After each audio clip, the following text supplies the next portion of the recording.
പൂരമുള്ളൊരു നാട് നമ്മുടെ നാട്. ഓണത്തിന് പുലിയിറങ്ങണൊരു ഊര് നമ്മുടെ ഊര്. ഇപ്പറഞ്ഞ നാടിന് കരയേഴുമൊട്ടക്ക് പേര്.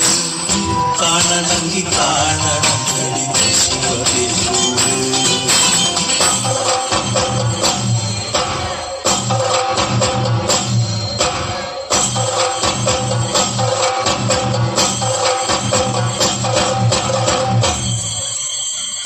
നാടിനൊത്ത നടുവില് പച്ചക്കൊട പിടിക്കണ കാട്. വട്ടത്തില് കൂടുവാൻ അവിടെടവുമുണ്ടൊരുപാട്. തേക്കിൻകാട് തേക്കിൻകാടെന്ന് പറഞ്ഞു പോരണ പേര്. കൂടണമെങ്കിൽ കൂടണം തടി ശിവപേരൂര്.